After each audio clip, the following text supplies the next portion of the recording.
Still to come on ATP World Tour Uncovered.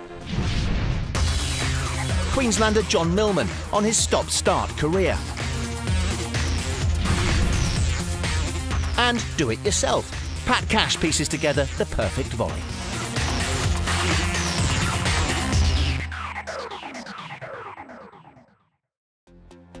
Throughout his career, John Millman has dealt with his fair share of adversity.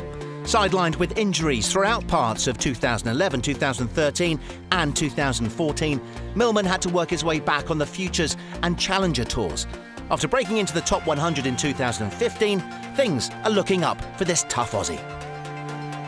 I think it all kind of got rolling probably Wimbledon last year. I qualified there and won a round at the Grand Slam, and from then on I started to play more of the tour events and started to get some wins then.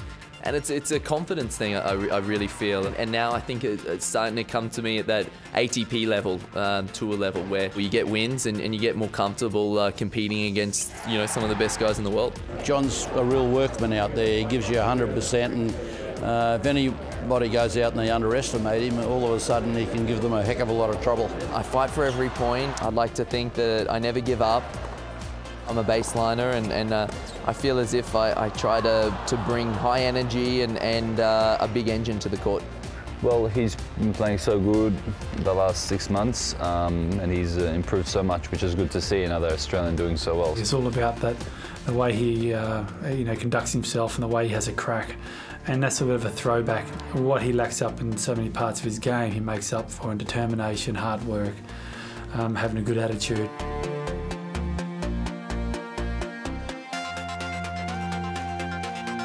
But yeah, 2011 was tough, a flare-up of the shoulder, and then 2013 was probably even worse. I'd put together a pretty good start to the year. I felt like I was starting to play some very good tennis, and I came into Munich on clay and qualified there, and I was only a stone's throw away from breaking into that top 100. And for me, it was that goal to first of all break inside that top 100. And then in Munich, I tore my labrum.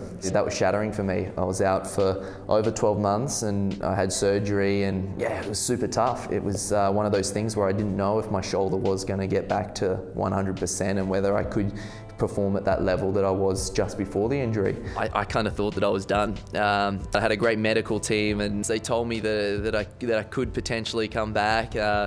Myself, I wasn't sure. I was feeling pretty down about it all, and that's part of the battle, isn't it? Trying to surround yourself with good people, but also having that belief in yourself that you can come back. I did all my rehab, and I had a lot of support from back home, which was instrumental to getting back to where I am now. They gave me the confidence that I could make the recovery, which is something that, I very much doubted. I felt like, if I can just get my shoulder back to where it was before, I felt like my game had other levels to reach. Congrats. Thank you very much. Thank you. It means a lot. Thank you so much. Thank you. Wimbledon, it was. I broke through and got inside the top 100 after qualifying and winning a round at a tournament that for a while there I wasn't sure if I was going to play ever, and that made it really special. And having achieved the top 100, Millman is keen to continue his progress on the ATP World Tour. I ticked the top 100 box, and it's tough. The men's tennis right now, I think, is so strong. There's so many guys that are knocking at the door trying to break through also, so you can't let up for a minute. I don't take anything for granted these days. When I walk on the court, I want to compete to the best of my ability, because there was a time there where I didn't think I'd be able to do that. These are the moments that you dream for. Next week on ATP World Tour Uncovered, we're off to the famous Queen's Club for the Aegon Championships. And we're at the Gary Weber Open in Halle. Don't forget to log on to atpworldtour.com and chat with us on the ATP's official social network, MyATP, powered by Vixlet, and on Facebook, Twitter and Instagram. See you next week.